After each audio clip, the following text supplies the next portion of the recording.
আসসালামু আলাইকুম সবাইকে। কেমন আছেন আপনারা? কোথা থেকে শুরু করব জানি না। বাট আমি আসলে আপনাদের খুবই সাপোর্ট পাই। বাট আমি আলসামতে আমার ভিডিও এডিট করে পোস্ট করা হয় না। বাট লিটারালি আমার গ্যালারিতে এত ভিডিও জমা গেছে বলার মতো না। এই ভিডিওটা লাস্ট ইয়ারে মে মাসের 22nd দ্য সেম ডেটে। সেম ডেট বলতে আসলে আমি আজকের দিনে কত বছর বাংলাদেশে গেছি। লিটারালি আপনারা যদি জানেন আমি যে কারণে বাংলাদেশে গেছি আপনারা লিটারালি হাসবেন। অ্যান্ড বাংলাদেশে যাওয়ার জন্য আই লস্ট মাই জব। হ্যাঁ, আসলে এত সুন্দর একটা জব যেখানে ব্রেকফাস্ট, লাঞ্চ, ডিনার ফ্রিতে দেয়। ইভেন বুফে সেই জবটা আমি হারাই ফেলছিলাম। তাও একটা কার জন্য? মিস্টার আরিফিস। ঠিকই শুনছেন। এরকম একটা সুন্দর সিচুয়েশনে ফেলতে মিস্টার আরিফিস পারফেক্ট একটু মানুষ। তো হুট করে মিস্টার আরিফিসের ক্যারা ওঠে যে আমার বার্থডে সেলিব্রেট করবে। মানে আমাকে ম্যানিপুলেট করতেছিল যে চলো বাংলাদেশে আসো, তোমাকে রিসোর্টে ঘোরাবো। আর হ্যাঁ, আমি এক কথায় পাগল হয়ে দৌড় মেরে দেশে চলে আসলাম। আমার ম্যানেজার ছুটি দিবে নাকি দিবে না সেটার কোনো চিন্তা মিলতে নাই। আমি লিটারালি ম্যানেজারকে ইমার্জেন্সি রিজন দেখায় এমার্জেন্সি টিকিট কিনে বাংলাদেশে চলে আসছি। মানে আমার মতো মনে হয় পাগল মানুষ আর কোথাও নেই। আর সে বলার পর আমি 2 দিনের মধ্যে শপিং টপিং করে বাংলাদেশে চলে আসি। ভাবতেছেন খুব ইজিলি দেশে চলে আসি? না রে ভাই, ইজিলি আসি না। আমার মা বাপরে ঘুষ দিয়ে আসতে হয়েছে। দিন শেষে যত কিছুই হোক বাংলাদেশে যা যাচ্ছে এটাই বড় সুখ। তো 14 আওয়ার শিফট শেষ করে বাসায় যাচ্ছি। এখনো কাজ শেষ হয় না। এখন থেকে প্রায় 11 ঘন্টা পর আমার ফ্লাইট। আমি এখনো লাগেজও গোছাই নাই, খাওয়া দাওয়াটাও হয় নাই। এরপরও জামাইয়ের জন্য সুখের জন্য কত কিছুই না করতে হবে। আর মেন পার্ট বাংলাদেশে যাচ্ছি, আর কি কারণ লাগে? আচ্ছা, এমনই হয় তাই না? যারা প্রবাসী আছেন হুট করে আপনার যদি দেশে যাইতে হয়, আপনি যত এক্সস্টেড টায়ার্ড থাকেন না কেন, কোথায় না কোথায় থেকে সব এনার্জি চলে আসে এন্ড আপনার ঘুমও হয় না। আমার মাথায় কিলবিল করতেই থাকে যে কখন ফ্লাইট উঠবেন, কখন। I was filling the same way.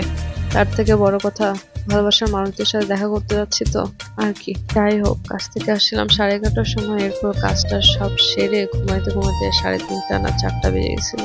6:30টায় ঘুম থেকে উঠে 7টার মধ্যে রেডি হয়ে রওনা দিয়ে দিলাম জেটের উদ্দেশ্যে, কারণ আমার ফ্লাইট ছিল 12টায়। তো আমাকে ড্রপ আপ করতে আম্মু এন্ড দাদাই গিয়েছিল।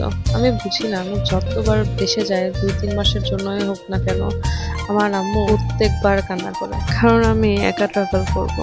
ওনার আরেকটা অভ্যাস কি, উনি কাজ থেকে এসে আমাকে খুঁজবে যে আমি কি করতেছি, কই আছি, কথা বলতেছে না কেন। সো প্রায় লাস্ট বাংলাদেশে গিয়েছিলাম 14 মাস আগে।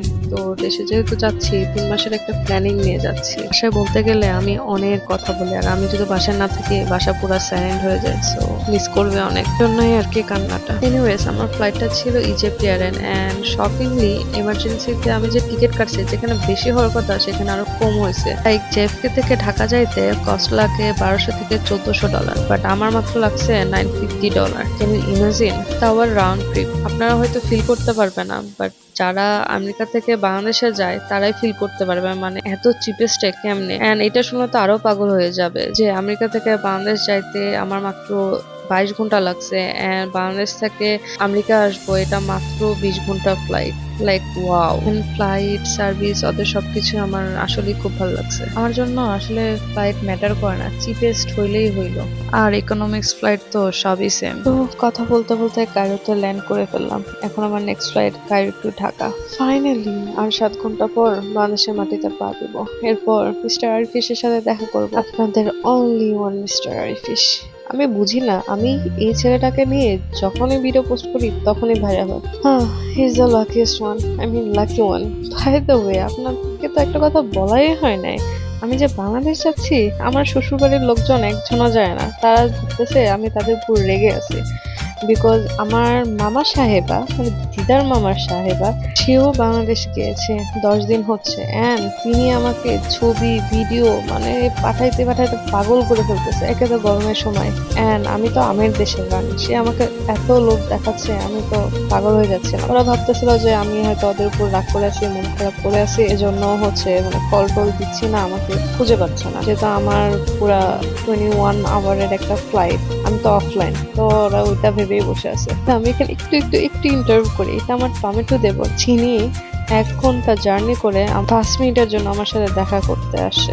আমি একটা লাকি একটা মানুষ। তো ঢাকা ল্যান্ড করলাম সন্ধ্যা 6:30 এন্ড ঢাকা টু চিটাং আমার ফ্লাইট ছিল 8টা। আর আমি না পুরো ফ্লাইটে খুবই টেনশনে ছিলাম, খুশির চেয়ে, কারণ মাঝখানে 1 ঘন্টা গ্যাপ ছিল চিটাং ফ্লাইটে। আর কেমনে যে আমি ইমিগ্রেশন মানে কখন আমি ইমিগ্রেশন করব, কখন আমি লাগেজ নিব, কখন আমি যে ফ্লাইটে উঠবো মানে বলার মতো না। বাংলাদেশে ল্যান্ড করার পর আমার ইমিগ্রেশন করতে মানে 5 মিনিট লাগছে, লিটারলি কোনো লাইন ছিল না। অ্যান্ড ইমিগ্রেশন শেষ করে নিচে নামতে না নামতে দেখি যে ওমা আমার লাগেজ রেডি। লাইক আমার এই 3 বছর মানে আমি বাংলাদেশে আসছি 3 বার, এই 3বারে ফর দ্য ফার্স্ট টাইম এরকম একটা এক্সপিরিয়েন্স মানে আমি পাবো কখনো ভাবতে পারি না। হ্যাঁ, নিজের দেশ এরকম যে উন্নত হচ্ছে লাইক খুবই খুশি লাগতেছিল। অনেস্টলি আমি অনেক খুশি ছিলাম। সব থেকে শান্তির মোমেন্ট যখন আমি চিটাঙে পা দিই। অনেস্টলি আমি চিটাঙে যখনই আমি পা দিই আমার খুবই কেমন যেন একটা ভালো লাগা কাজ করে। হ্যাঁ, এই যে আমার জামাই আমাকে নিতে আসছে ফাইনালি, তার সাথে আমার 8 মাস পর দেখা হইলো। ওমা, সে দেখে আমার জন্য 100টা গোলাপ ফুল নিয়ে আসছে। বাহ, ইমপ্রেসিভ। এই যে আপনাদের মিস্টার এন্ড মিসেস ফিশ আমারও একসাথে 8 মাস পর। Wait, most interesting part, Chittagong airport থেকে আমার শ্বশুর বাড়ি 1 ঘন্টা লাগে, এন্ড আমি 1 ঘন্টা বাইকে করে গেছি। এটা যদি আমার বাপ দেখে ইউটিউব চ্যানেল থেকে বা ফেসবুক থেকে, আমার হাড্ডি গুড্ডি আর এক হোক থাকবে না। লাইক আমি এত জার্নি করে এরপরে বাইকে করে যাচ্ছি, এন্ড বাবা বাইকে চড়া পছন্দ করে না। মানে বাংলাদেশে এত অ্যাক্সিডেন্ট এই সে অনেক ভয় পায়। বাট ভয় তো একদিকে, লাইফে যদি মজা করতে হয় ভয়কে তো দূর করে করতে হবে, তাই না? লুক তারা যে কতটা সারপ্রাইজ, আমি তো পুরা কি যে বলবো বলার মতো না। আমার শাশুড়ি মানে একটু পরে এসে করে জড়াই ধরতেছে, সবাই আমাকে ধরে ধরে দেখতেছে যে আমি আসলেই নাকি লাভা নাকি মানে সত্যি এটা বাস্তব নাকি। মা এসে আমাকে বলতেছে যে আমাকে একটু চিনতে দাও তো, মানে এটা বাস্তব, মানে আমি কেমনে চলে আসলাম, কাউকে না কথা বললো আজকে কোত্থেকে চলে আসলাম। আর এই যে মহলটা দেখতে পারতেছেন না, এটা অবশ্য মিস্টার আরিফিসের কাজ।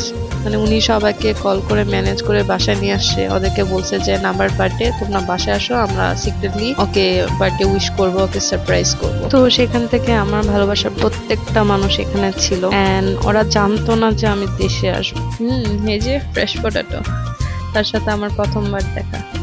এরপর আর কি সবকিছুই হইলো, ঘুমাইলাম, ঘুম থেকে উঠে আর কাজে শেষ আছে, আবার আমার কাজ শুরু।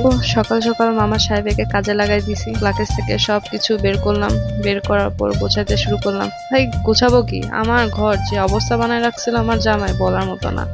এন্ড এই যে আমার ভাগনা ভাগ্নিরা আমাকে কোম্পানি দিচ্ছিল গোছানোর সময়। আর কি যে বলবো, আমি থেকে যে লাগেজে তুলছি, এই যে এখন আবার বের করলাম, আবার এগুলো ঢুকাচ্ছি। যে আরেকটা কারণ আপনাদেরকে বলছিলাম না, মামা সাহেবা যে আমাকে 10 দিনে বাংলাদেশে এসে মানে ঘুম হারাম করে দিয়েছিল। এই যে এগুলা মানে প্রত্যেকটা সেকেন্ডে তিনি আমার ভিডিও ছবি পাঠাইতে পাগল। So this is for you mama saheba. তো আর কি বলতাম, রুমটা ফাইনালি গোছাই ফেললাম, মানুষের রূপে নিয়ে আসলাম। আর আমার রুম কি আর গোছাইতাম, আমার জামাই যে ময়লা করে রাখছিল বলার মতো না। থ্যাঙ্কস গড যে পরিষ্কার করতে পারছি ফাইনালি, মানে I am free. By the way, আমার হাতে কিন্তু any type of bharta item খুবই মজা, অনেস্টলি খুবই মজা, একবার খাইলে জিভে লেগে থাকবে। আর এই তো দুপুরবেলা বাসার সামনে এসে বসলাম, বাতাস খাচ্ছি, ভালোই লাগতেছে। এই এনভায়রনমেন্টটা কি যে মিস করি বলার মতো না। আমি তো আপনাদেরকে আমার কার্টুনকে দেখাই না, এটা আমার কার্টুন, আমার একটা মাত্র কার্টুন। তো আমি তাদেরকে একটা সারপ্রাইজ দিয়েছি, তো তারাও দেখি আমাকে সন্ধ্যাবেলা একটা সারপ্রাইজ দিল। And this is not the first time, আমি যতবারই দেশে আসছি ততবারই তারা এরকম একটা ছোট্ট করে একটা সেলিব্রেশন রাখে। তবে সবাই ভালো থাকবেন, ইনশাল্লাহ আবার কোনো না কোনো একটা ভিডিওতে দেখা হবে। আল্লাহ হাফেজ।